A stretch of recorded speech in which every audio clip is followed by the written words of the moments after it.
While others on the team might have the greatest potential for power, Robbie Reyes is a bit more experienced when it comes to his powers. And even when he was less experienced, he accidentally killed one of the previous Star Brands, Kevin Connor, in Marvel Legacy, which is pretty crazy. For those reasons, I thought we should include him on this list. Robbie Reyes first appeared in 2014 in All New Ghost Rider issue number 1.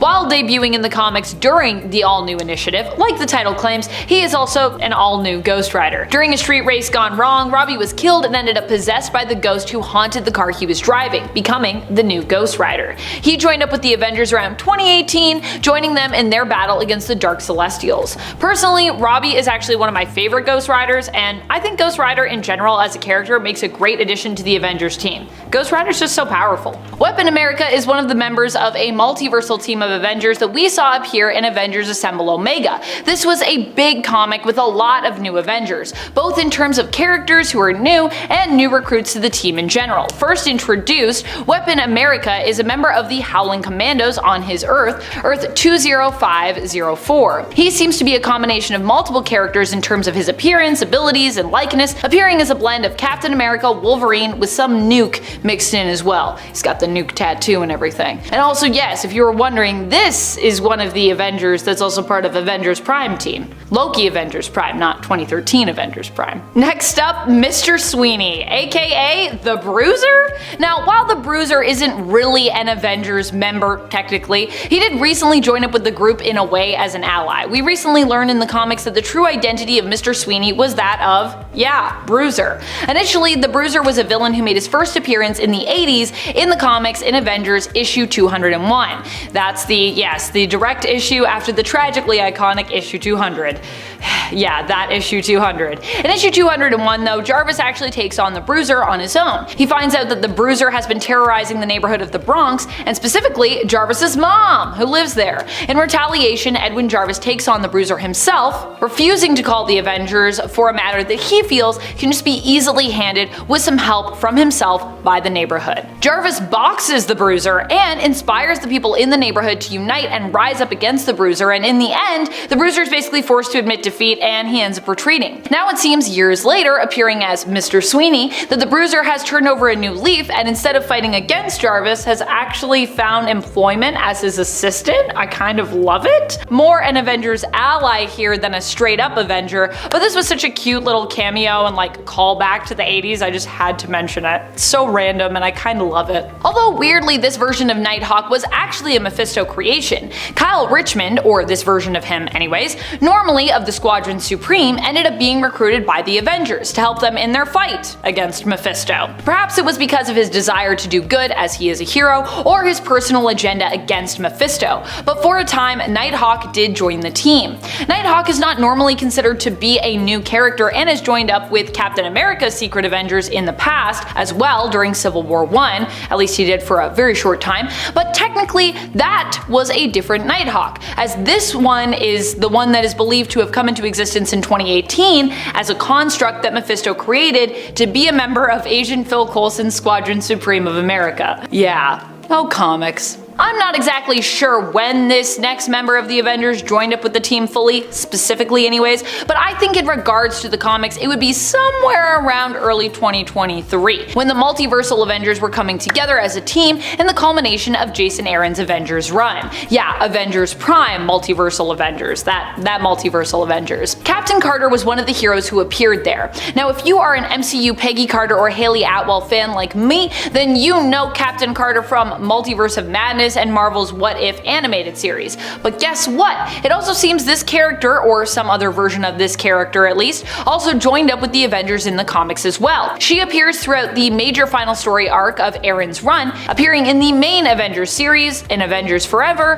and in Avengers Assemble Omega. This version of Carter came to be in the place of Steven Rogers. On her Earth, it was Peggy, not Steve, who became the super soldier between the two of them, and so she becomes Captain Carter instead of Captain America. For those that don't know. You know we're in the future when you are recruiting a whole city to your cause. This is exactly what happened here with the Impossible City. The Impossible City was initially used as a base who was in the group of multiversal heroes. Initially in the comics, we aren't actually informed who were the ones that were behind that. What we do know though is after they left their base, their prisoners escaped. This villainous troop was known as the Ashen Combine. The Ashen Combine would then make the city their own base, and it would be the place they had their final stand against the Avengers. When the Ashen Combine was defeated, the Impossible City actually offered to join up with the Avengers team. Oh yeah, the Impossible City is also aptly named because it's sentient as well. Pretty impossible stuff. The Avengers accepted the offer, and as such, the Impossible City became an official member of the Avengers team. So yeah, now they have a whole city on their team.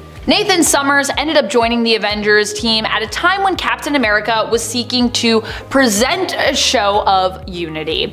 Hence, Cable ended up on the Avengers Unity division, which was meant to bring together the Avengers and X-Men after the events of Avengers vs. X-Men had created tension between the two superhero groups of Earth. Series-wise, the team was known as the Uncanny Avengers, with Cable joining up as early as issue 4. Technically, this is also volume 3 of Uncanny Avengers if you wanted to go find it yourself and give it a read. Cable is an extremely powerful telepath and telekinetic due to him being the offspring of X-Men member Cyclops, and his wife, Mr. Sinister created a clone of Jean Grey made from a spark of the Phoenix, Madeline Pryor. Despite Maddie being his birth mother, Jean has also kind of been like a mother to Nate after she was implanted with the memories of raising him, making him kind of like her retconned in a telepathic way son, with Maddie becoming more like kind of a surrogate in terms of her relationship with Nathan and just kind of how she's treated in the comics. I don't agree with it, but that's where it is. Formerly known to her as Baby Nathan, and back in the day as Baby Christopher. Constantly called Baby Christopher back in the day. And I feel like now when I call him Baby Christopher, people are like, do you know who we're talking about? It's Nathan Summers. And I'm like, yes, but remember when he was Baby Christopher? It's one of his names, so I guess it kind of makes sense. Joining up in the same issue as Nighthawk, who we talked about earlier, was Brandy Selby, aka the cosmic hero known as Starbrand. Starbrand was initially an infant whom the team adopted and raised together. She would rapidly grow up while in their care and would ultimately end up joining the team as one of their most powerful members. However, her time with the team was short-lived, and in the end she would sacrifice herself as a hero to protect the rest of the Avengers. Also, note to self, if I have a baby and I'm about to perish, maybe don't leave that baby in the care of the Avengers, because it might not work out.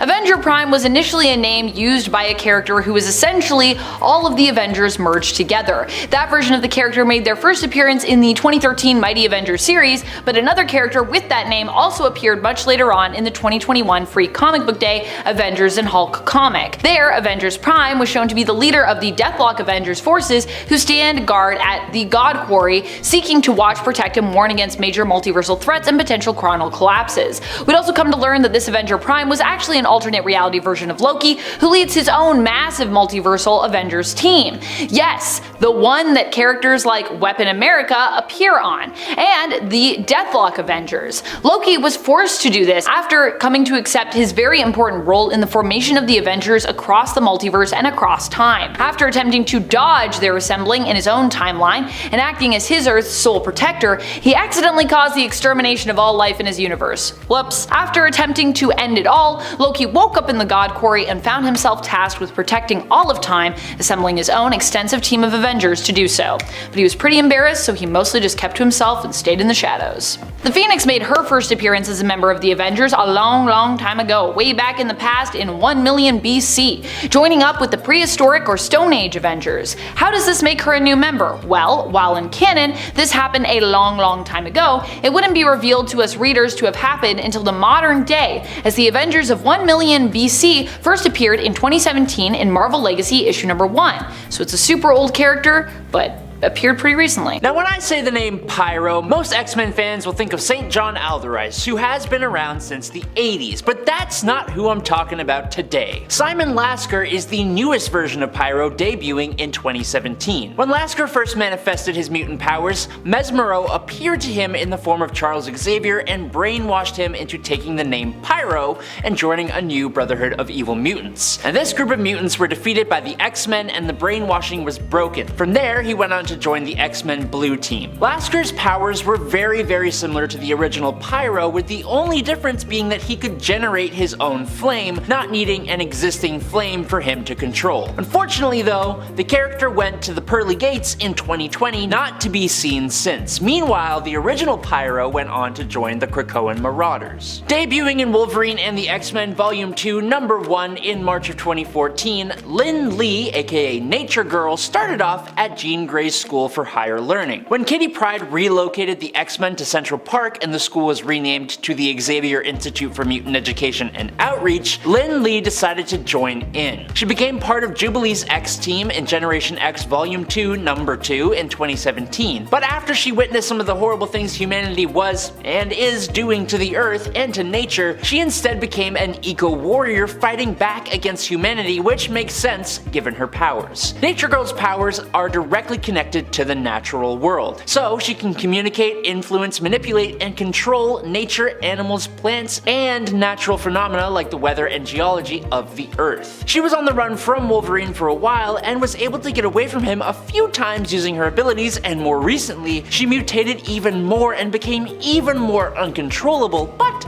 she looks pretty awesome, so we can let that kind of thing slide. Debuting in Powers of X Number 1, which released in early 2019, Rasputin 4 is one of the more interesting recent additions to the X-Men, but she's also one of the most overpowered. Created as possibly the most powerful of Mr. Sinister's chimeras, which were basically spliced together mutants who possess more than one hero's power, Rasputin 4 possesses 5 different powers. 5. She has the osmium metal skin of Colossus, the telekinesis and telepathy of Quinton, the force fields of Gunther Bane, aka Unis the Untouchable, the intangibility of Kitty Pryde, and just to top it all off, she has the healing factor of X-23 Laura Kinney. So as you can imagine, she is a force to be reckoned with. And on top of that, she wields the Soul Sword. Currently, as far as I've read, Rasputin 4 is working pretty closely with Charles Xavier to fight back against Orcus and others during the fall of X. Now, while she was initially controlled by Sinister, he himself undid that, and together the two actually saved the entire universe, with Rasputin doing most of the heavy lifting. Shilpa Khatri first showed up in 2018's X-Men Red Number 1 as a new mutant joining Jean Grey's team of X-Men. Now, Shilpa was a young mutant from India who developed technopathic mutant abilities, and she first used them to top up the bank accounts of every working Indian woman using the money from 25 of the highest earning CEOs in India. While I think that's pretty awesome and kind of hilarious, her father did not, and he reported his own daughter to the Indian Mutant Defense Force, which is where Jean Grey and her team rescued Trinary from. As a technopath, she has the ability to psychically control all forms of technology such as computers, cell phones, and all that junk. Now, her limitations at this time is that she can only control technology that is in her line of sight, and her range is currently undetermined, but judging from other technopaths, she has potential to get much stronger. Trinary was one of the mutants recorded to X-Corps by Mirage following the mutant massacre at the Hellfire Gala. With WizKid, Trinary helped to run X-Corps Island and keep it cloaked away from Orcus. Next up, Eva Bell first was seen in All New X-Men Number 1 in 2012, when we also first saw her mutant powers manifest. She was out with her friends, and a boy, when her brother showed up and began to get into a fight with said boy. The stress and duress of the situation caused her powers to just pop off, and she completely froze everyone within a city block of her in time for 20 hours until the X-Men showed up, helped her, and took her in. She has been referred to as near Omega level with her ability of chronokinesis within a time bubble, meaning she can freeze and slow down time and is one of the best at it in the world. She can speed up time in the bubble by decades if she chooses to, which she uses as a member of the Five to age up whoever is being resurrected, and she can even time travel. Although she has shown to lose control over her powers from time to time, there is no doubt that she is and can become more incredibly powerful. Although initially introduced in 2010, Jimmy Hudson was actually the son of Wolverine and Magda Lencher, but crucially in the Ultimate Marvel Universe. Now, he would go on to join that universe's X-Men as Wolverine following the passing of the original Wolverine, but then, following the events of Secret Wars, Jimmy found himself within the main Marvel Universe in X-Men Blue Number 5. 5, where he is tracked down in the Canadian wilderness by the time-displaced original X-Men, who he attacked, believing they were working for Mr. Sinister. After fending off an attack by Sinister's new team of Marauders, the X-Men offered him a place on the team. Now, Jimmy would remain a part of the team throughout the series, aiding them in various different missions, such as an adventure in outer space that saw him bonded with the Poison symbiote, and those two have been having a bit of an identity crisis. Although he had thought himself and his powers ridiculous, which they kind of are if we're being honest, Fabio Medina, aka Egg, and his battle cry Gold Balls is kind of awesome. Debuting in 2013, Fabio can produce golden balls of different sizes that shoot out from any part of his body and make the sound poink each time they hit something, and it is hilarious. The golden balls he fires actually seem to bounce. Now, that's pretty odd, but these gold balls are actually more useful than initially thought. After he moved to Krakoa with the other mutants, it was discovered that Gold Balls' balls are actually infertile eggs, and if these eggs are made fertile, it could allow for unlimited resurrection of the mutant race. So yes, the golden balls he was firing out of his body at Sentinels and bad guys were actually infertile, bouncy golden eggs. Does it make me slightly uncomfortable? Yes, but he did become a member of the Five that combined their powers to resurrect deceased mutants, and that was really cool. Next up, Gabby Kinney, aka Scout, also at one point known as Honey Badger, may be young, but she has more than proved herself when she became a part of the X-Men in 2018. Scout is just awesome. Like a little feisty killing machine with adamantium bone sickles and a crazy regenerative healing factor that also improves her strength, speed, and stamina. Gabby first appeared in All New Wolverine #2 in 2015, and she had a long history that, just like her other clone sisters, intertwined a lot with Laura Kinney, her genetic sister, and Wolverine, her genetic father. As Honey Badger, Gabby was seemingly a favorite of her sister and basically became a sidekick to Laura Kinney, joining Jean Grey's X-Men alongside her sister in X-Men Red #1 in 2018. While Laura went on to become the new Wolverine, Gabby would go on to become Scout and one of the main Wolverine family members. Also, her and Jonathan the Unstoppable, an actual Wolverine, like the animal, shared a pretty immediate bond, and he is basically her pet and sidekick, which is just so cool to me. Becoming an X-Men member in 2012 in New Mutants Volume 3 #45, Blank is the mutant leader of the Exiles, a group responsible for the repairing of timelines and worlds of the multiverse. She has the gift of teleportation, but unlike characters like Nightcrawler, Blank's teleportation abilities work through portals. This is really useful as she can teleport a whole group of people, and she can teleport others specifically through the use of javelin-like energy that she can throw at whatever or whoever she wants to teleport. These javelins can also be used to make opponents unconscious when it hits them. She is an exceptional fighter, having trained under Sabretooth, and she needs that skill, especially as she leads the Exiles. Also, fun fact, she had her live-action debut in the X-Men Days of Future Past movie. During that super awesome intro where the X-Men fight the Sentinels, Blink is the mutant throwing all the pink portals around and being awesome, until she got. Then she stopped. And last up for today, Multiple Man is an interesting choice for this list, as he has been around for a really long time in comics, but while he has been a hero for a good chunk of that time, he is still only a recent addition to the X-Men. Multiple Man was recruited in 2019's Uncanny X-Men Volume 5 #13. Jamie, or James Madrox, is actually a changeling, which is sort of like a genetic precursor to mutants who gain their abilities at birth instead of having their X gene activated later on. For James, his power is that of duplication. He can duplicate himself multiple times upon impact, and each of his dupes can create one single dupe of its own. One of the real benefits of this power, though, is that Prime Madrox will retain any memories of any of his dupes. So let's say you have to read like 10 books in a week. Well, you could have like 10 dupes all read one book each, and then when they re-merge with you, you have all their memories of each book. Multiple Man is like an information gathering powerhouse, but he can also use his ability to learn skills, like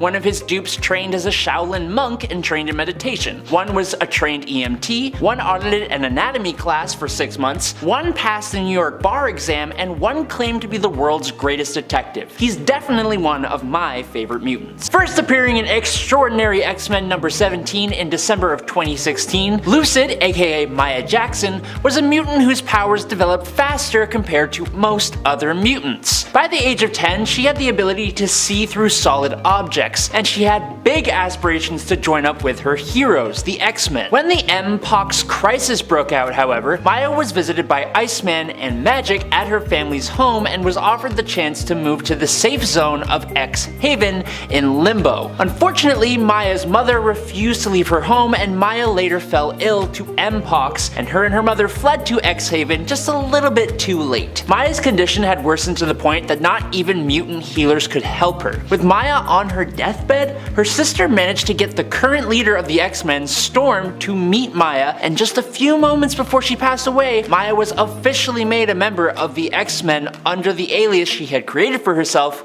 Lucid. She may not be the most powerful of the characters on this list, but her story is pretty powerful, and I like it. Now this next mutant isn't very new to the X-Men, as he first appeared in New X-Men Volume 2, number 7 in December of 2004, but I actually didn't even know he existed until writing this list. His name is Paris Gavaskar, aka Indra. Indra comes from a region outside of Mumbai, India, and when his mutant power of being able to summon a retractable exoskeleton manifested, he enrolled as a student at the Xavier Institute and moved to the United States. Initially, Paris was placed on Alpha Squadron under the watchful eye of North Star. Paris was one of the few mutants at the Xavier Institute to retain his powers after End Day, and he was one of the young mutants to take part in a sparring exercise to determine the new X-Men roster, despite the fact that he holds pacifist beliefs. He would later move to San Francisco with the other X-Men before being attacked, losing his powers, and then gaining a power boost, being able to produce psionic armor and offensive tools. He would side with Wolverine during the Schism event and relocated to Krakoa in the modern age. Next up, first appearing in X-Men Blue number 6 in June of 2017, the Madripoor mutant calling herself Gazing Nightshade, which is the coolest name ever, was part of the ruthless mutant vigilantes who were inspired by Wolverine called the Raksha. This group was stopped by Jimmy Hudson and the X-Men and eventually were invited to the X-Mansion. Now Gazing Nightshade has the really cool mutant ability of despair inducement, meaning whoever Nightshade gazes upon enters into a trance-like state of sorrow fueled by their deepest regrets. And to make it just 10 times more metal, both the eyes of Gazing Nightshade's victims and her own eyes bleed when she uses her powers. That is super cool, but also kind of terrifying. She joins Polaris's makeshift roster of X-Men in X-Men Blue number 25 in 2018 before going back to the Raksha. Now this one may be a bit of a controversial pick. Marvel has been doing some interesting things with the character of Kamala Khan recently. Kamala has been a favorite of many Marvel fans as Miss Marvel since her first appearance in 2014. When she first gained her powers, it was due to her being exposed to the Terrigen Mist and undergoing inhuman Terrigenesis. Kamala discovered she was now a polymorph and could change her body into virtually anything. Cool, so she's an Inhuman. She was mega popular and joined a bunch of different teams, including the Avengers. Very recently though, Kamala actually ended up biting the dust in a very high profile and pretty controversial move in the pages of Amazing Spider-Man number 26. But then, in X-Men The Hellfire Gala 2023 number 1, Miss Marvel was resurrected on the mutant nation of Krakoa. Charles Xavier then explains to Kamala that she was able to be resurrected because of her latent X gene, and that apparently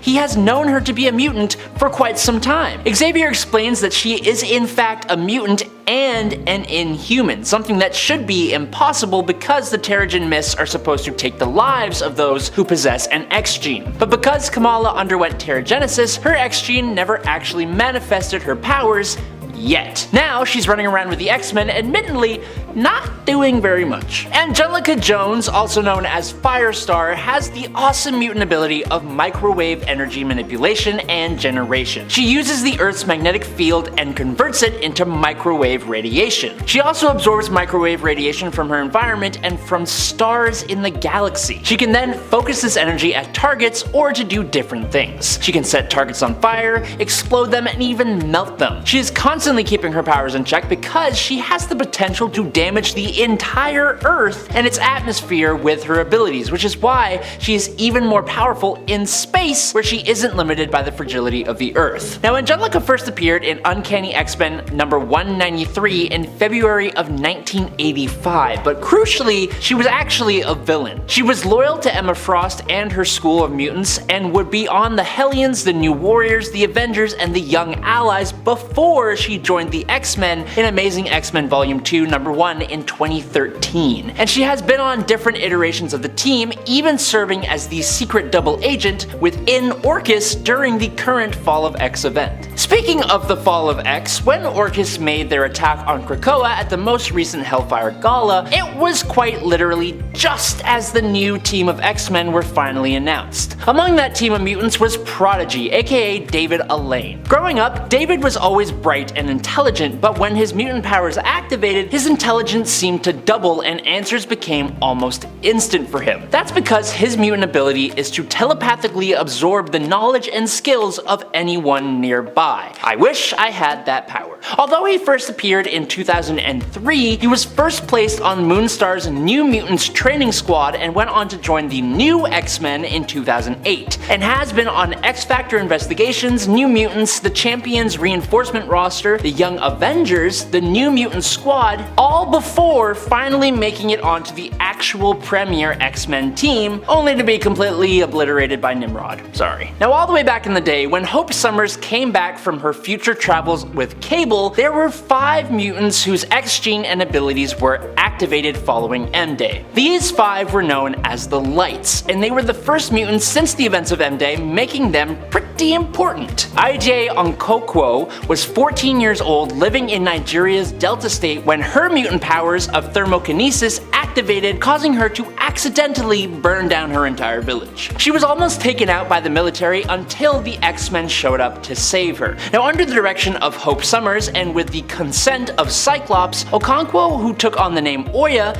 and the other Lights began training as a rescue team for any other new mutant manifestations. Oya's ability of thermokinesis allows her to alter temperatures around her, with the limitation being that she cannot simply create hot or cold temperatures, she can only rechannel pre-existing temperature, meaning she needs the presence of heat to generate cold, and vice versa. Now, Oya first appeared in Uncanny X-Men number 528 in September of 2010, and under the name Tempest, she will be joining a new group of X-Men led by Cyclops later this year, alongside another interesting new X-Man. Although Kane Marco, also known as the Juggernaut, has been around since 1965 and had an on-again, off-again relationship with the X-Men ever since Uncanny X-Men number 425 from June of 2003, when he first joined the team, it never really stuck. He would return to a life of villainy, usually thanks to Sidorak, who isn't really a fan of helping people. Therefore, it is totally valid, in my mind, to say that Juggy only really joined the X-Men for reals in Uncanny X-Men Volume 5 number 16 from 2019. The X-Men were fighting the latest incarnation of the Brotherhood of Evil Mutants, led by an imposter Magneto. Juggernaut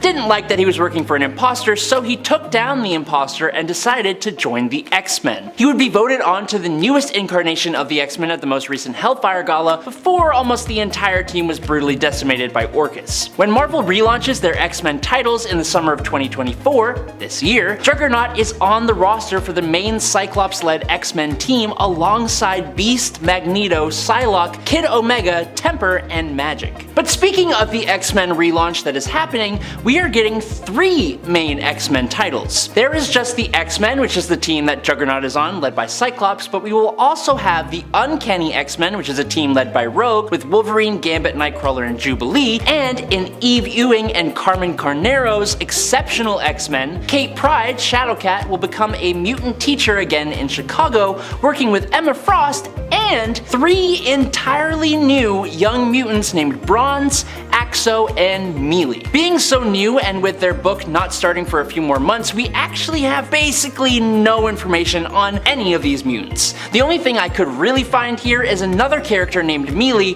who first appeared in 2007 as part of the Civil War 50 States Initiative, and she doesn't have any information outside of that era of Marvel, and she wasn't even a mutant that we know of. So it seems that this new Melee and her 2 new X-Men newbies are freshly created for the new Exceptional X-Men title. So I'm excited to learn more. But finally, we arrive at Sync. Sync has the mutant ability of power mimicry, meaning, like Rogue, Sync can copy the powers of other mutants. But unlike Rogue, Sync has the benefit of not doing harm to whoever he is borrowing powers from, and he can also do it without physical touch. Recently though, after being resurrected, Sync got a bit of a power boost, and he may even become a new Omega level mutant. In the story, Sync not only uses his normal mutant powers to replicate the abilities of the mutants Sunfire and Cyclops while they were both nearby, but he's also able to tap into Jean Grey's telekinetic abilities while she is on Mars. Sync's growth in power post-resurrection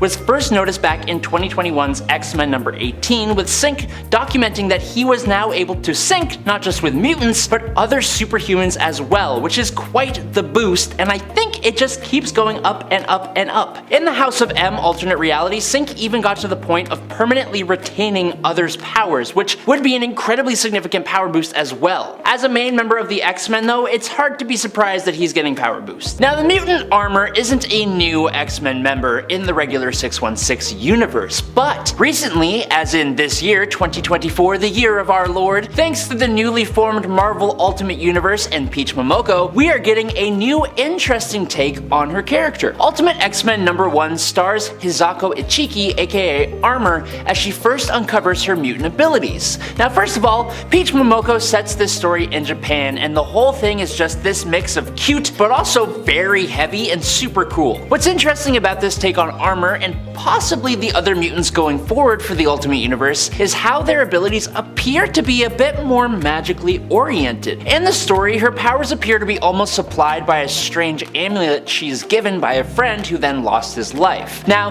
that's just me speculating. After a shadowy presence who people are guessing may be the Shadow King appears to Hisako, she is riding her bike away from where they met, and her power activates as a car nearly hits her, and her enormous armor stops it dead in its tracks. Definitely give that first issue a read if you get a chance, cause I glossed over a lot. Next up, Joanna Cargill, like a lot of the X-Men, started off as a villain. She ran away from home after her mutant powers activated, and she caused the passing of her not-so-great dad in self-defense. From there, she would join Apocalypse's Alliance of Evil, which is a silly name, where she would do battle with the X-Men. Now gifted with skin that is extremely strong and resistant to attacks, Frenzy became an X-Men member in 2011 in X-Men Legacy number 250. Her steel-hard skin is so strong that it has only ever been penetrated by adamantium. She is also highly resistant to extreme hot and cold, as well as radiation, and she can withstand high-impact forces like Cyclops' optic beam or a punch from She-Hulk. Now speaking of She-Hulk, a byproduct of Frenzy's power is that she has super strength as well, enough to lift around 25 to 75 tons, and she can punch Jennifer Walters back if she really wants to. Frenzy has gone toe-to-toe with Rogue, arguably one of the most powerful X-Men, and she was classified as a level 6 threat by Cable, who helped hone her exceptional skills as a hand-to-hand combatant. Now going back, if you need more incentive to read that new Ultimate X-Men, then I shall give you some. At the end of the very first issue, the cover of the second issue, which I haven't actually been able to read yet, features a completely new character who goes by the hero name MaStorm. Now MaStorm is confirmed to have weather abilities and is clearly inspired by the revolutionary Storm from Ultimate Black Panther. Inspired by, but this is a wholly new character with their own unique design, and it seems the character will be joining both Armor and a few other characters that I'm going to talk about in a minute as the first new Ultimate X-Men team. Momoko created this character for last year's New Champions variant cover, but MaStorm will finally debut in Ultimate X-Men number 2 of this year. Similar to Frenzy, Quinton Quire used to be a sort of villain back in the new X-Men. He spent his earlier years being an absolutely despicable kid who I always kind of wanted to just like kick in the shins. He was trying to be an anarchist leader of mutants and ended up doing more harm than good. After the schism of the X-Men, Wolverine took him to the school that he opened up.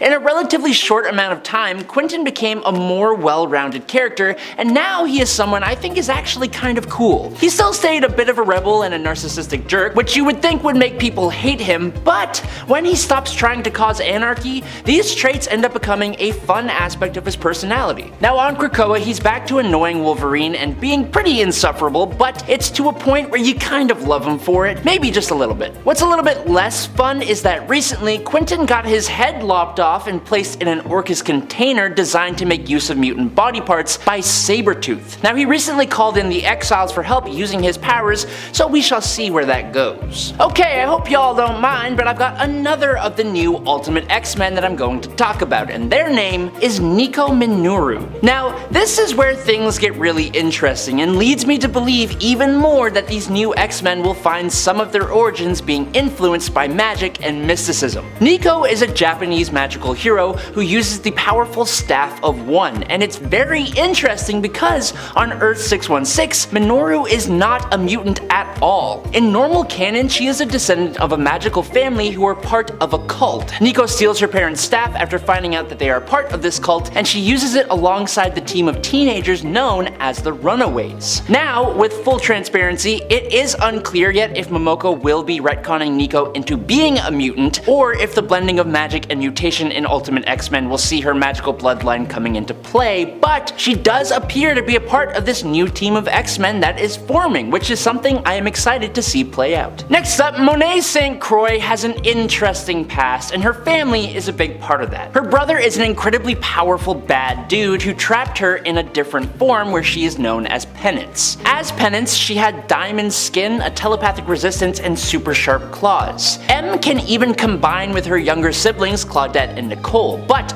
on her own, Monae is essentially a near perfect being. All her physical and mental skills are greater than the natural physical limits of peak humans, including her intuition and her genius level intellect. She can fly at supersonic speeds by sheer force of will, she can read minds, project her thoughts into the minds of others, and defensively mask her mind against telepathic intrusion, and has even displayed some telekinesis. M, or Penance, became a part of the X-Men in 2013 in X-Men Volume 4, number 7. Okay nerds, I have one more Ultimate X-Men to talk about, and then I promise we will keep talking about actual 616 heroes. Peach Pomoko's design sheets have also included two new mutants, Mori and Natsu, whose origins have not really been revealed at all, and we don't know much more than their names and their designs. However, the internet has still learned some things from that alone. The two biggest things of note about the information we have is that one of the names, Natsu, means summer in Japanese, and one of these new mutants has one blindfolded eye and one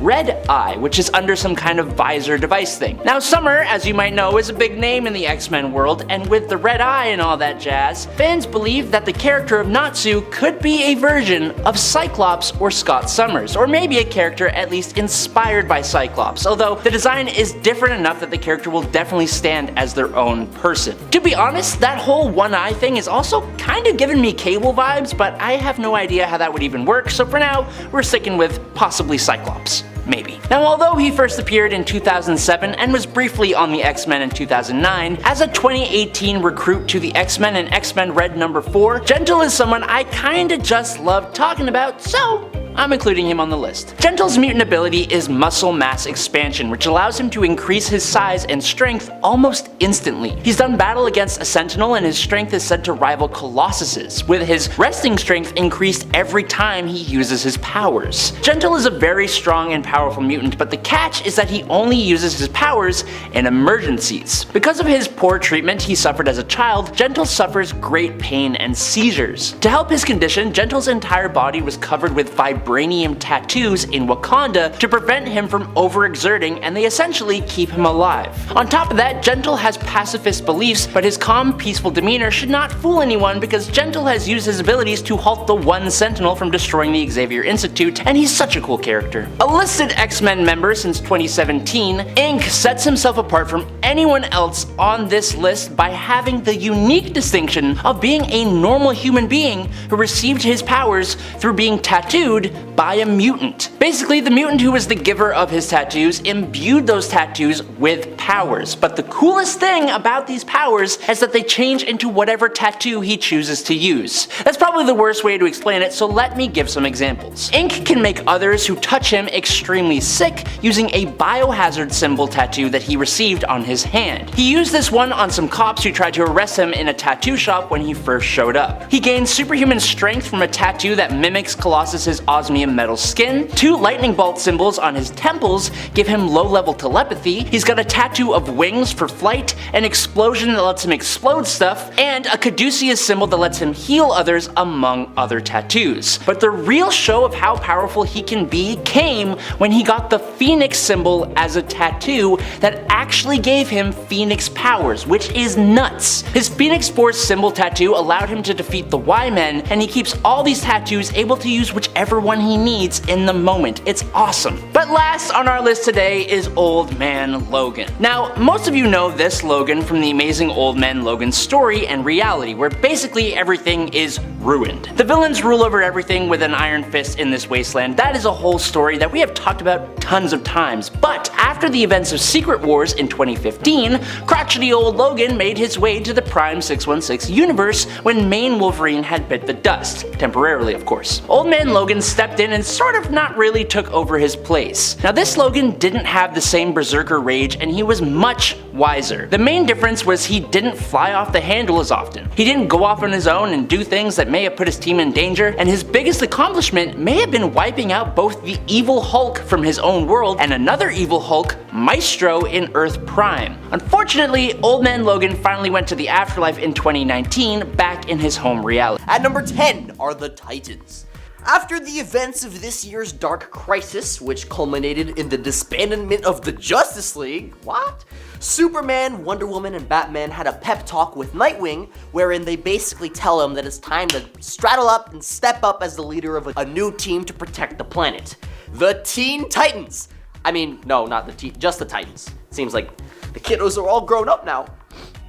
And man, do they grow up fast. It's amazing what a lack of adjectives does to a name, right? Anywho, not only does this team bring back everybody from the original Teen Titans, including Beast Boy, Raven, Starfire, and Cyborg, but we've also got some newcomers like Wonder Girl and The Flash added into the roster. Personally, I was a huge fan of the original animated Teen Titans series, so to see the crew reunited after all these years just brings a tear to my eye.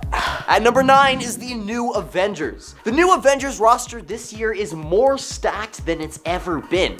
It's pretty much the dream team. We've got, obviously, Tony Stark's Iron Man, Thor, Vision, T'Challa's Black Panther, Scarlet Witch, Sam Wilson's Captain America with the wings and everything, and the OP powerhouse of the group herself, Captain Marvel. Now, obviously, we're missing a few key players here, namely the non-powered powerhouses, those being Hawkeye and Black Widow. Also, the OG Cap is missing, who's actually still alive in this narrative. And also, most notably, our big green boy is missing. Now, it seems like the theme here seems to be only heroes who can fly are allowed into this club, with the exception of T'Challa, who's got his own bat planes. Panther planes? Anywho, even though we're missing the green Goliath this time around, we've still got all kinds of muscle with this Avengers lineup. If you're enjoying the video so far, please support the channel by pressing like, subscribing to Top 10 Nerd, and ringing that notification bell. It helps us get our video boosted to the algorithm, get seen by more people, and just all around, this is a nice thing to do, so go ahead, do that. At number 8 are the Super Twins. Meet Ortho Ra and Uzel Ra, descendants of an offshoot of Kryptonians called Phalosians. Hope I said that right. Now, these siblings had a tough start. See, the Phalosians were already an alienated race, having been exiled from Krypton and settling on a new homeworld called New Phalosia. Now, sometime later, their folks and older brother, let's say, got eliminated when World attacked the planet, leaving the twins enslaved and isolated from their family. Now, life got really tough for them after that. They wound up living in cells under an arena, part of a race enslaved by Warzone culture. The Warlord culture had brainwashed them into thinking that cruelty was strength and kindness was weakness. But now things took a turn when Mongol, the big boss, ordered the two siblings to fight each other to the death. Now they refused, but luckily enough, Superman swooped in to save the day. Long story short, teaching them that real strength comes from protecting others. Now after a crazy breakout and some heroic deeds, eventually they landed on Earth. where Lois Lane and Clark Kent took them in, and voila, these super twins were born. Life on Earth was a bit tricky, especially for Ortho, but they're learning the ropes and becoming quite the heroes. At number 7 is the Maker's Council.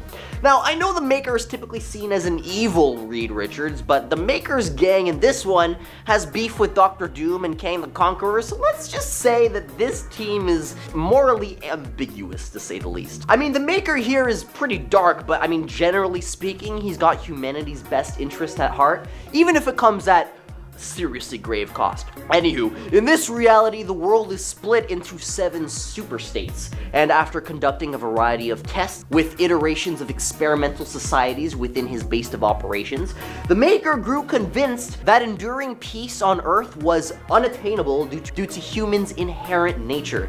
Yeah, I get it, dude, we're all a bunch of monkeys. As a result, he established a secret council composing of the leaders of each of the 7 territories, and together, they manipulated conflicts and alliances among their nations to unite their respective populations.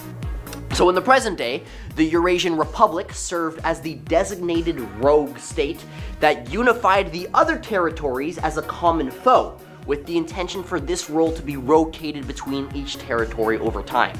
So basically, it's George Orwell's 1984, except instead of Big Brother, it's the Maker. Pretty bleak, but hey, I guess if peace is unattainable, then controlled everlasting war is the next best thing? I don't know. At number 6 is the 13. Back in the 1940s, these guys were a mix of good and bad guys doing some morally ambiguous things, but then, bam! Time got all wonky thanks to Barry Allen and Dr. Manhattan messing around, and these 13 got wiped away from history.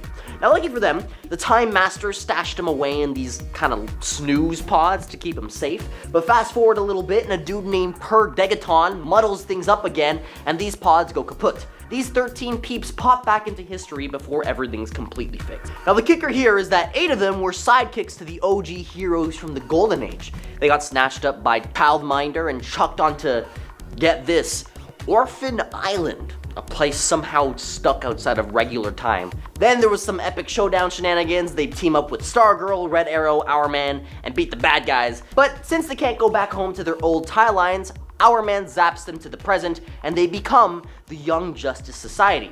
At number 5 are the Thunderbolts. Not to be confused with the original team put together by Baron Zemo, this new squad emerged after the Outer Circle got taken down. When Bucky Barnes, who got all the Outer Circle secrets, teamed up with a person called Contessa Valentina Alguera de Fontaine, that's a name. But guess what? She wasn't the real one, she was actually a fake. And they decided to join forces and make a gang called the Thunderbolts to crush the Red Skull and his whole operation. The crew got bigger when they got on board the Destroyer and the Red Guardian for a mission to wreck Red Skull's base in Argentina. And long story short, they won, they took out the Red Skull's main body, and basically just wrecked the whole setup. At number 4 are the Super Kids. So the reason this team got together was because apparently they were too young to join the Teen Titans.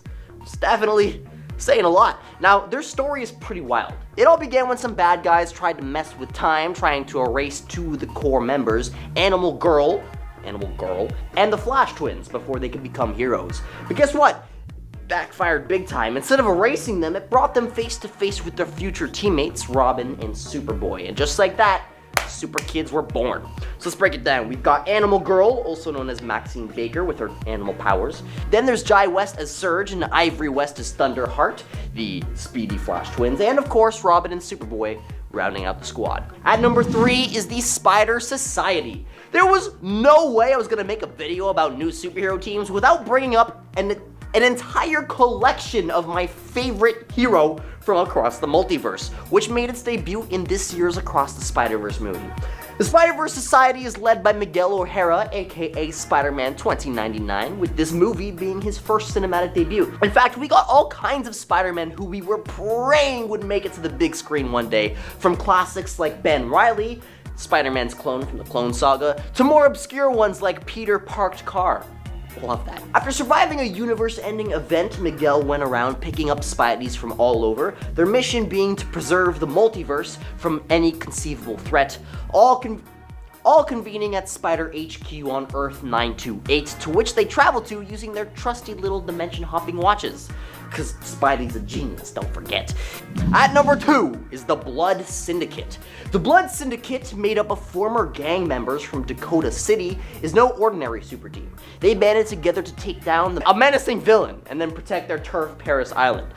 Each member had their own rough past, hailing from different gangs and areas of the city. But when this villain threatened to rule the criminal underworld with violence, these superhumans united against him.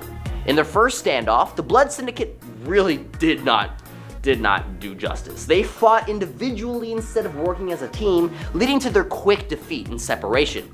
However, Flashback, one of their own, took a bold step at traveling back in time to warn them about their impending loss. Now with this crucial knowledge, the Syndicate regrouped, launching a fierce coordinated attack, and this time they fought as a team, leaving the villain defenseless.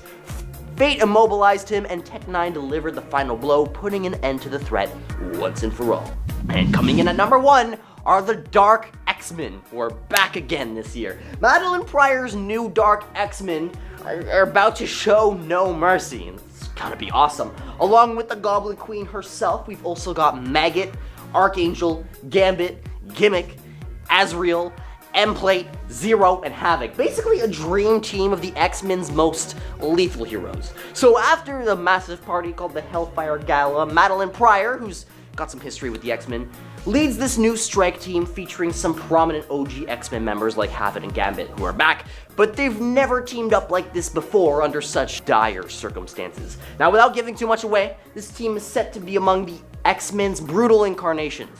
I mean, just look at the opening sequence of the first issue of this comic series with Madeline Pryor envisioning her global takeover. It's dark. To say it's dark is an understatement. Number 10, Ash. Ash is really just known as Ash, I believe, in the comics, but he's also been separately identified as Ash II or Ash II as well, because there's already a Green Lantern who is known by the name of Ash from the New Earth continuity, who is considered to be, I would say, slightly at least more well known, having made more appearances. Ash is a thief, it's true, but he was known for being a mostly harmless, non-violent criminal, and when the Lazarus Storm caught both him and Superman up in it, he actually rose to the occasion and helped an unconscious Superman get to safety. However, he's still definitely learning how to be a hero, I'd say, if he's on that path. Superman, you see, was in the middle of apprehending him for stealing when the storm hit. And although Ash had helped Superman with the fallout from this storm, rescuing people and rounding up criminals, Superman said that, well, he'd still have to report him to the authorities for his earlier misdeeds. Ash then pretended that the powers he'd gained from the Lazarus Storm had worn off, and after Superman handed him over to the police, that revealed they actually hadn't, and used his powers, of course, to escape, stealing Superman's abandoned cape afterwards. Ash made his first and, I believe, only appearance thus far in Lazarus Planet Assault on Krypton issue number 1 in January, and was created by C.S. Picot and Scott Godlewski. And friends, before we move on to our next spot on this list, if you love what we do here at Top 10 Nerd, if you love when we talk about superheroes, we got a superhero playlist for you and you can check that out. Number 9, Ironfire. First introduced in the Sins of Sinister timeline, John Ironfire became so damn popular that he made it into the Earth 616 timeline. So, while the idea for this character was first seen in 2022, the actual 616 Ironfire came to us in X-Men Red Volume 2, number 11 in May 2023, and while it may be cheating, I am totally going to use him because he is awesome. Ironfire is a mutant from Morocco with the power to turn his blood into metal that he can then control. In one of his first appearances, Ironfire uses his powers to create metal claws, kind of like Wolverine, but his abilities are so much more than just making claws. Ironfire can use his metal blood to create horns, armor, and he's even created molten bullets that he can shoot at enemies. During Sins of Sinister, he serves as a right-hand man to Storm in her Brotherhood and lives hundreds of years into the future, eventually looking a lot like Odin. It's actually really cool. After the conclusion of Sins of Sinister, he arrives in the main 616 continuity, where it is revealed he is a member of the White Swords 100 Champions, an army that wages an eternal battle in the land of Amenth. Ironfire is the last of these warriors, arriving on Morocco with the White Sword's blade Purity. He warns the Iraqi mutants that Genesis, the wife of Apocalypse, is coming to conquer the planet, and he stands with them. Number 8, Marge. Marge was a new hero from Subatomica. Not a place we go very often lately in the comics, I would say. She made her first appearance in the 2023 run of Scarlet Witch in issue number 3, first appearing in March of the same year. She was created by Steve Orlando and Sarah Pichelli. She's one of the folks who was in desperate need of help with no one else to turn to, and so, of course, Wanda's last door appeared before Marge, who chose to walk through it and found herself transported to Lock Hill, New York, and to Wanda's magic emporium there. Marge was one of the last survivors of her people, the Tri-Fan, who came from, of course, Subatomica. She was searching for an artifact known as the Sword in the Star that would help to rally her people against alien invaders known as the Nilan, who sought to conquer Trifa and claim it as their own home after eradicating the Tri-Fans. No longer blood-related, but still sisters, Polaris and Scarlet Witch teamed up to help Marge in her quest, and succeeded in helping her find a symbol that could be used to rally her people. Number 7. Tuva 2. In Marvel Comics, there is a race known as Luminous, aka the Watchers. They were the first advanced species of the universe and committed themselves to observing and compiling knowledge on all aspects of the universe without any interference. Now, the most famous of these Watchers would be Uatu the Watcher, who hangs out on Earth 616's moon and just kind of observes, occasionally showing up when a story is going to be really big, or at least that's how it used to be. We have seen other Watchers before as well, but this year's Ben Grimm miniseries Clobber in Time introduced us to Tuva 2, the Banished One. Now, not a whole lot is known about him at first, except that he is battle scarred with some cool armor, various cybernetic enhancements, and a futuristic looking arsenal. It's later revealed that he broke away from the other Watchers seeking to become a god, and therefore assisted the new multiversal villain known as Ogdu Phraze. But Phraze is a villain, so when Phraze betrayed Tuva 2 and stole his all-vision powers, the Banished One decided to join up with the Thing to help stop Ogdu Phraze once and for all. Number 6. Zephyrus. Zephyrus was a goddess who ended up becoming part of Mary Marvel of the Shazam family's new pantheons of gods. Zephyrus was known before that as an Olympian goddess of the West Wind. While it's presumed that in canon this of course would make her ancient in terms of how long she'd actually been around in the story, in regards to her first appearance in the comics themselves, she hadn't made herself known until 2023. She made her first appearance in Lazarus Planet Revenge of the Gods issue number 4 in April of 2023. Number 5. Redwin.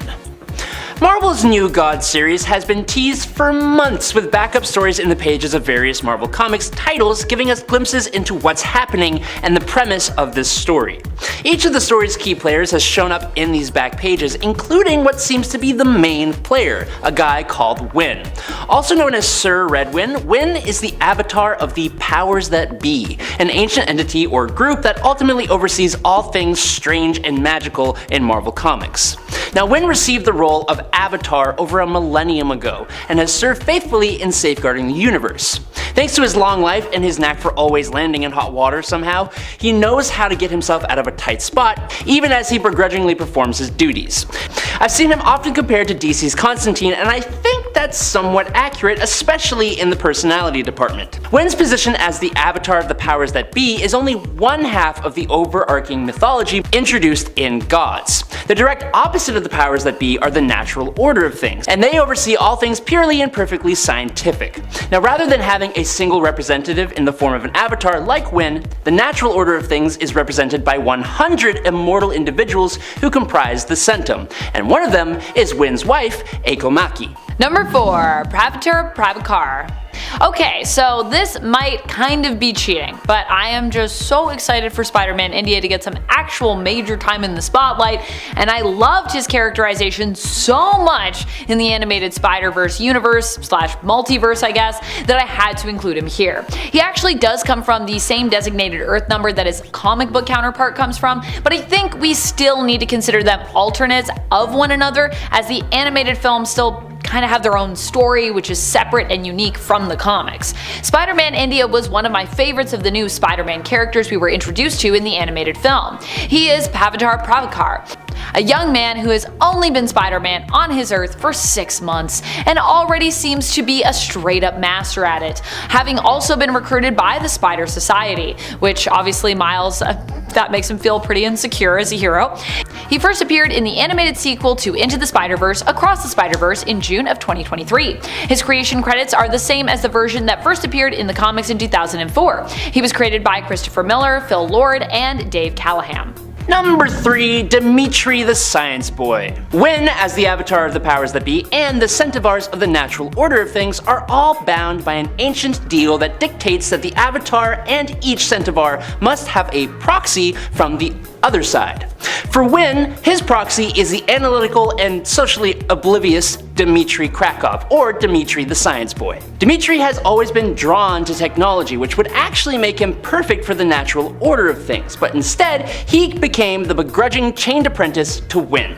Jonathan Hickman described Dimitri as an orphan who fell into his path out of tragedy, and he's always been looking to find out what happened during a mysterious event that propelled him into the role he has now. What's cool is how Wynn and Dimitri get sick of each other sometimes and will just go separate ways until they have to come back together, like when, thanks to Wynn, they both got thrown into a ghost prison, whatever that means, and Dimitri got sick of Wynn, going to Sevalith and getting in a relationship with a vampire, while Wynn went to a hot spring for mystics in Jotunheim until they needed to come together once again for this story. One of the best things about new heroes like the ones on this list is that we get to uncover more and more about them as their comics come out, and I think Dimitri may be one that I'm going to pay a lot of attention to. Number 2. Mia the Magic Girl. Mia the Magic Girl is a new hero in the world of comics. She made her first debut appearance only recently in November in Gods issue number 2, so she is super duper new. Initially, we didn't know much about her when she was first announced as a character, and I think part of that is also because her identity and role in the story is meant to be somewhat mysterious. We're supposed to uncover it as the story unravels.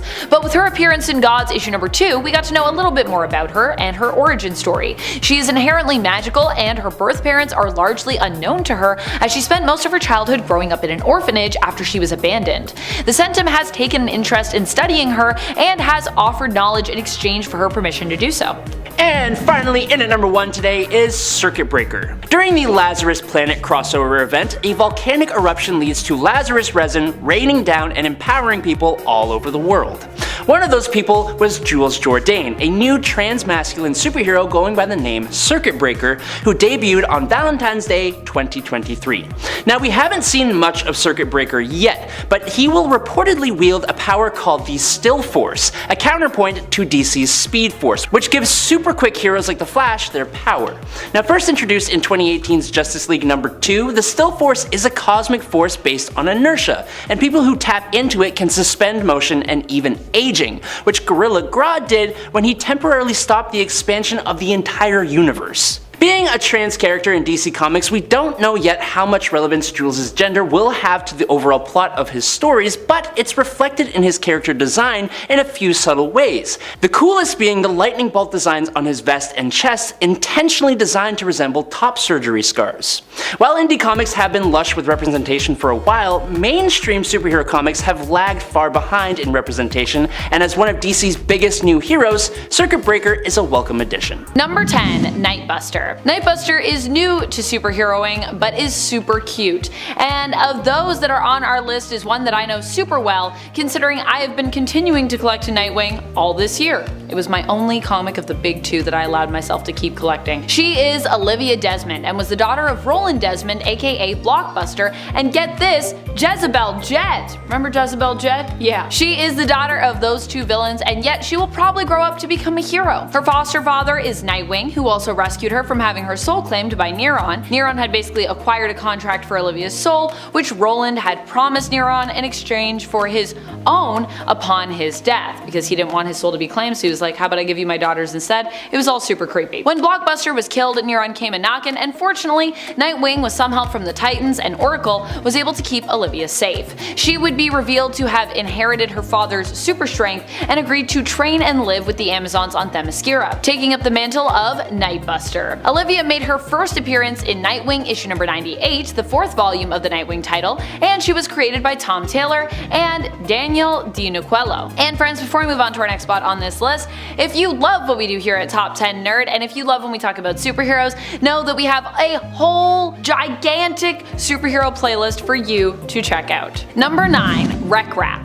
Oh my goodness, I love Rec Rap. While I honestly wasn't a big fan of the Dark Web Spider-Man based event overall, Rec Rap was a part of that event and was a character that we got from it that honestly, I loved. Rec Rap is a demon who was inspired by Spider-Man's Peter Parker to become a hero himself. He initially was known by the name of Parker Man before he adopted the mantle Rec Rap, which of course is just Parker backwards, Rec Rap. His powers are similar to Spider-Man's, combined with that of a symbiote, and instead of web slinging, he prefers to call what he does with his organic webs web wanging. I really hope we see more of him in the comics. Rec Rap made his first appearance in Amazing Spider-Man issue number 17 of the current volume, which we know officially as volume number 6 of ASM. Rec Rap was created by Zeb Wells and Ed McGuinness. Number 8. No One. Probably one of the most iconic superheroes to make their debut appearance in 2023 for me was the vigilante we've come to know as No One. Very mysterious. They are not exactly your typical hero, but I think that's what makes them so interesting. No One is from the comic of the same name and made their first appearance in said comic in issue 1 back in March. The character was created by Kyle Higgins, Brian Buccellato, and Geraldo Borges. They don't necessarily seem to have any superpowers per se, but are an extremely skilled fighter and rely on tech, gadgets, and their skills to accomplish their goals. Their focus is on calling out those who are corrupt and holding them accountable. As the saying goes, no one is above the law, but of course they are no one. The whole series centers around the mystery of who's under the mask and all of the events that happen around them, and that's also part of what makes the story of No One so interesting. That and the fact that it's a multimedia story told through the comic and interchanging episodes of a podcast, where various characters are actually voiced, so you can actually also hear what they sound like. There's also a website that you can go to, No One's website, where if you know the right code, you can learn more about their secrets as well. So the immersiveness and interactivity of this story are also a huge part of what I love about it. The story centered around No One, which is set in Pittsburgh. Number 7. Rasputin 4. If you are a House of X / Powers of 10 fan, you might be wondering how we can consider Rasputin 4 as a new hero. Well, that's because this version of her is technically an alternate in comparison to the first version that we saw of her in that beginning to the Krakoan era. This version of the character comes from an alternate reality created by Sins of Sinister. A version of Mr. Sinister created Rasputin 4 as a chimera hybrid mutant from the samples of 5 genetic powerhouses, also like in the beginning of the Krakoan era. However, after doing so, he realized he had made himself obsolete and began to feel regret for what he'd done to get him to where he was. He actually freed Rasputin from her conditioning, confessed his sins to her, and begged for her help in getting back a device that would basically return the world to how it was during the Paradise Krakoan era, which he of course had destroyed. They did not succeed in their mission, but Rasputin would eventually have her mind sent back to the time of Krakoa, allowing her to capture Sinister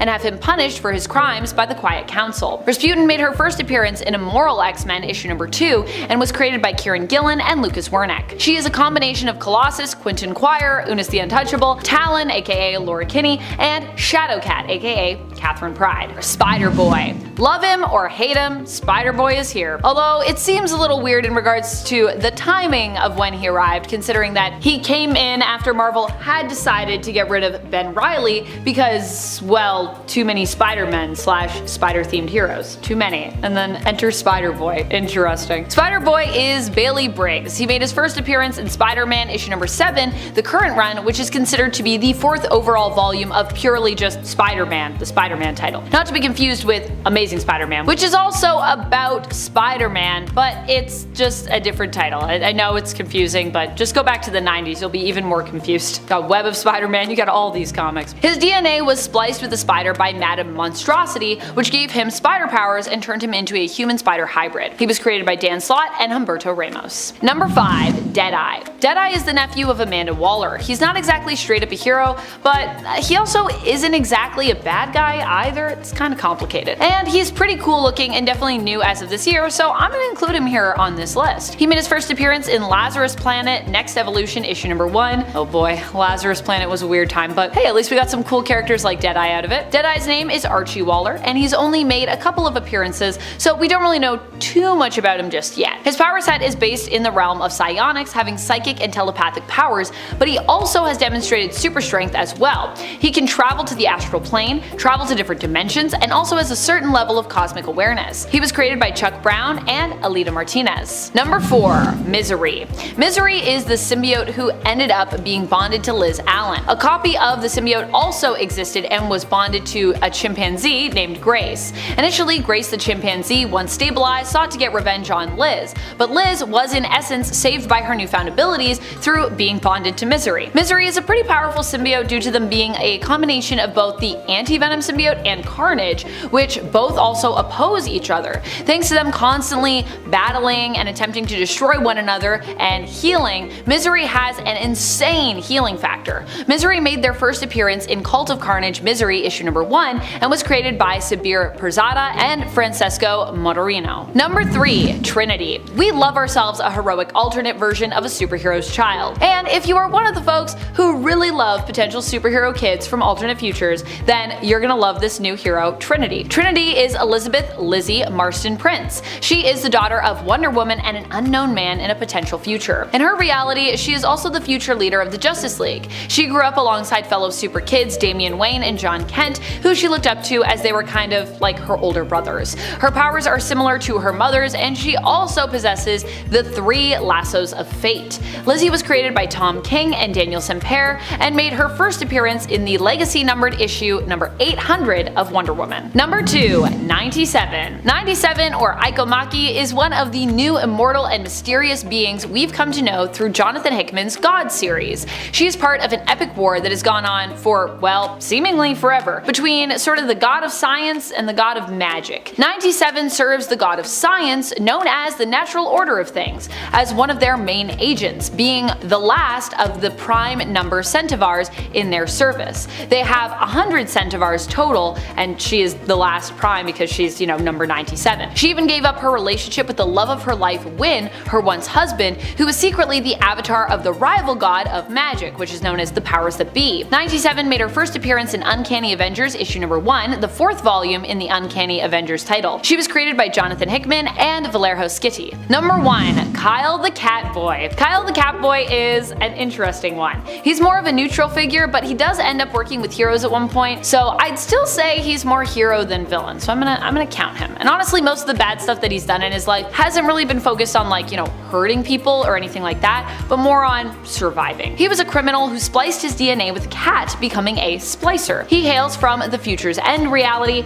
and ends up teaming up with Batman there, who in this reality of course is Terry McGinnis. His name is a variation on Selena Kyle, with it being Kyle Salinas. Kyle was also at one point taken in by John Constantine and taught magic by his mentor, but while he thought Constantine actually cared for him, he'd later learned that Constantine had actually unloaded all his curses on him so he could die peacefully and without burden. Ouch. Catboy first appeared in Batman Neo-Gothic issue number 1 and was created by Colin Kelly, Jackson Lansing, and Max Dunbar. Coming in at number 10 is Doom's Mutants. Slag, Nerium, Volta, Ironcloak, and the Dreamer. 5 new mutants revealed to us for the first time in the 29th issue of the current Fall of X-Men run.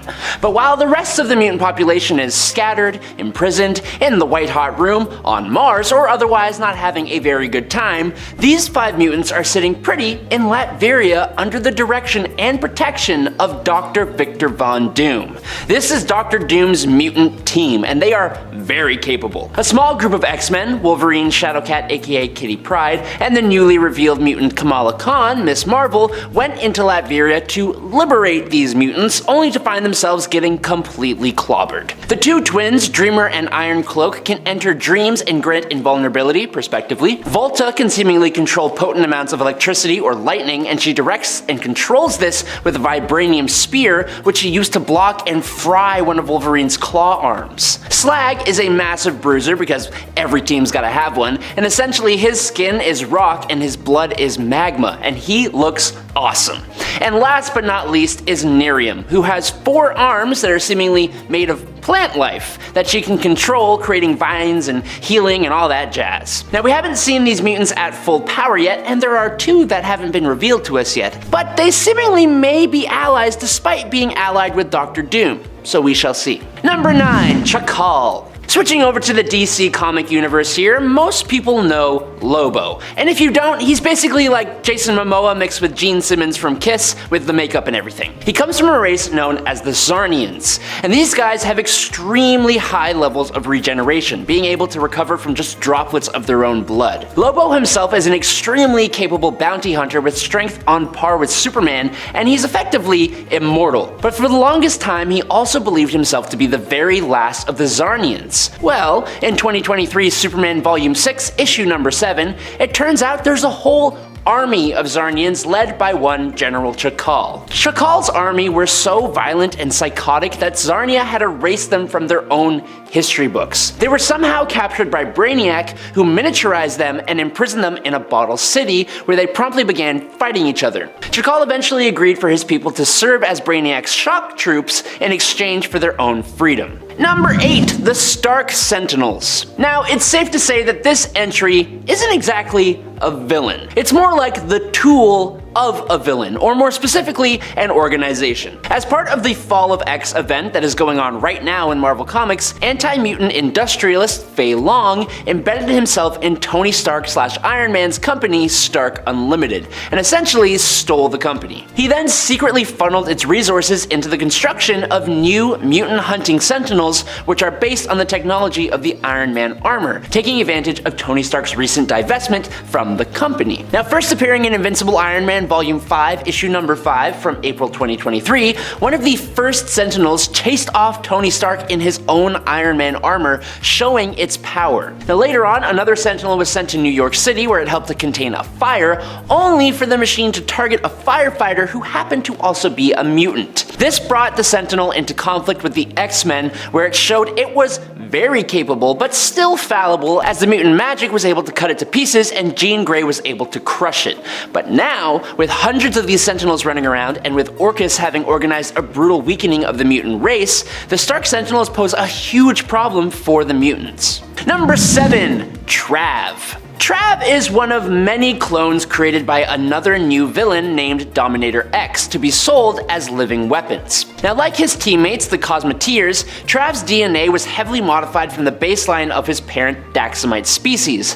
However, while the genetic modification made his fellow Cosmeteers more powerful than a typical member of their species, Trav was born without any of the typical Daxamite powers, as Dominator X wanted to use him as a technopath, and the Daxamite weakness to lead would make him unsuitable for that role. Now, Trav was extremely bitter and resentful of being robbed of his powers, but he was also given extensive cyborg augmentation, including a bionic arm and a near-indestructible artificial spine containing his mind, which could move independently and possess another living being as a last resort if his own body was destroyed. Now, in Superboy the Man of Tomorrow, Superboy has teamed up with the Cosmeteers, and they are all attacked by Dominator X, who unleashes his ultimate clone weapon, Infinity, on the young heroes. But Trav, being the leader of the Cosmeteers, reveals that he has Dominator X's previous clones under his control, and he uses them to tear Infinity apart. But then, Trav reveals that he's been making clones of his own, and specifically a clone of Superboy himself, with all Superboy's strength, but no personality or morals to guide it. He essentially made a giant living weapon for Trav, or whoever gains control of it, to use however they want.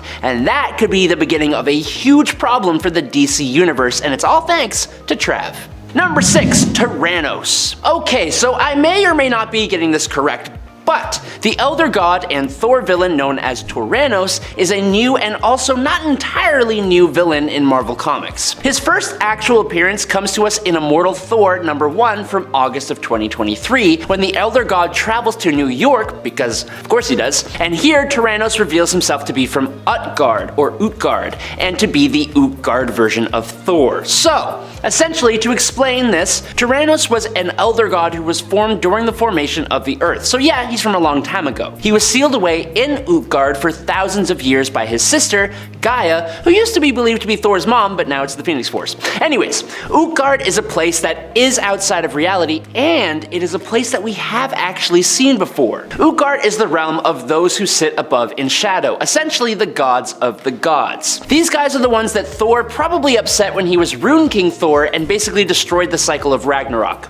Anyways, essentially wishing things to be better than they were, Gaia unlocked her sibling out of imprisonment alongside Utgard Loki, and she sent Tyrannos to Earth to test her son Thor, which is when he formed a Thor core, and it was so awesome. Number 5, Amalak. Coming to us in the very first issue of the most recent Power Girl series, an auction for artifacts from successful alien civilizations, set up by Power Girl herself in her alter ego, is ambushed by a group of space pirates, because of course it is. These pirates are led by a new villain known as Amalak. Now Amalak here has a vendetta against Kryptonians specifically. According to him, Kryptonians destroyed his home planet. He says that Kryptonians basically go and find other planets and declare them lesser than, and begin interfering in the natural evolution of that planet. He hates Kryptonians for their colonial ways, basically. He has a whole whack of anti-Kryptonian weaponry that he used to hold back Power Girl long enough for him and his crew to escape. Now it turns out that one of the artifacts at this auction was a piece of Power Girl's symbio ship that sheltered her and raised her in space. The symbio ship had managed to infect itself into Amalak and gave him a big old power boost, seemingly granting him a form of geokinesis as well as enough superhuman strength to actually do some real damage to Power Girl. But Power Girl did some damage back, and then Amalak basically ripped his own eye out and disappeared into the sea. So we have to see what will happen next with this character. In at number 4 today is Muzzle. Muzzle is another villain who may actually turn out to be an ally to the heroes given some time. Now starting off as a low-level criminal, Muzzle appeared in Marvel Voices Pride 2023 in the 8th mini-stories within this comic called No Trespassing, Beware of Dog. As part of a crew called the Commune, who are described as a Robin Hood-esque queer human anarchists who live and work together, this group broke into Stark Unlimited Pharmaceuticals to steal hormones to counteract the crazy wait times for trans healthcare in New York City. But they were also stealing insulin among many other things. As they were making their escape, they were stopped by none other than Spider-Man, which is when the Commune sicked Muzzle on him. Muzzle turns out to be the result of an experiment to create a human symbiote hybrid. When he was born with a large symbiote mouth, fangs, and a prehensile tongue, his mother was pretty freaked out and abandoned him to his grandparents, Dory and Grover. Because of his appearance, Muzzle was an outcast, and so he ran off to New York and joined the Commune. When Muzzle faced Spider-Man, he gave Peter a massive bite, was able to absorb Spider-Man's webs and the electric charge from Spidey's web shooters, and fire them back through his mouth. Muzzle was able to web up Spider-Man and subdue him, but Muzzle also came back and healed Spider-Man's wounds, taking them onto himself, so he may yet be a hero. We will see. Number 3, the Childminder. Okay, I'm gonna try my best to explain this one, but it has to do with time travel and DC continuity, and those are my brain's biggest weaknesses. So, here we go. Appearing in Stargirl The Lost Children #1 from January 2023, the Childminder is a time scavenger who was attracted by the many changes made to the timeline since the Flashpoint event. The big one for the Childminder was the 13, a group of heroes and villains active in the 1940s who were removed from the timeline by the Flash and Dr. Manhattan, and then saved by the Time Masters and accidentally reintegrated back into the timeline. I don't know. 8 of these 13 were the forgotten sidekicks of Golden Age heroes. As the young members of the 13 did not have a proper place in history, the Childminder was able to pull them to Orphan Island, an uncharted island in the Pacific Ocean where time was frozen. She also snatched some kid heroes who had not been erased at all. So, as one of the creepier villains introduced this year, the Childminder gives strong, like, Baba Yaga vibes, evil witch, Hansel and Gretel vibes, that kind of thing, especially with her whole goal of restoring her own youth and how she's like half bird. It's really weird. I need to do more reading on this, but definitely an interesting villain, and she's now in the form of an egg. So, that's something. In at number 2 today is Ogdu Phrase. He may have a silly sounding name, but Ogdu Phrase may very well be the Marvel Multiverse's next big bad. Ogdu is actually Ben Grimm, aka the Fantastic Four's The Thing's latest enemy, appearing in his 2023 series. Now Ogdu Phrase has laid claim to the Marvel Universe's most dangerous weapons and artifacts, and the most alarming of them is his newly revealed Psychopomp engine. This engine is harnessing the energy of the birth of Galactus himself. And with all that cosmic power at his command, Phrase is trying to remake all of reality in his own image. Specifically though, Phrase intends to rewrite the laws of the universe to remove any trace of entropy in a bid to erase pain and despair. Basically, he's trying to get rid of death. Now, this is something similar to what happened in Marvel's Cancerverse, and if it gains the attention of the many-angled ones, like it did then, well, it won't go so great. Even if that doesn't happen though, there are more than like 20 things that could go wrong when trying to remake reality like that, and none of it is good. Not that I know, because it's not real. Number 1, Dr. Hate. First appearing in Night Terror's Knight's End #1 in October of 2023, Dr. Hate appears to be an inversion of Dr. Fate. Where Dr. Fate is an agent of the Lords of Order, Hate is an agent of the Lords of Chaos. Now, we don't actually know who it is under the helmet of Hate, but whoever it was made a deal with Amanda Waller to be empowered as Dr. Hate using the Nightmare Stone and the helmet, which she had her operatives retrieve during the Lazarus Planet and Insomnia's assault on Earth. As Dr. Hate, his goal is basically to further the cause of the Lords of Chaos, but thanks to Amanda Waller granting this individual the power, she requires Dr. Hate's assistance in her own schemes. He has a vast level of magical power, especially chaos magic, giving him control over the Red that allowed him to repress Beast Boy's mind when he took on the form of Starro the Conqueror. He has dimensional travel abilities allowing him to enter and exit the kingdom at will, and as well as summoning, flight, teleportation, and telepathy, Hate can leave a mark of chaos in a person which infects them with supernatural spores that transform them into a monster and allow him to control them. Very cool.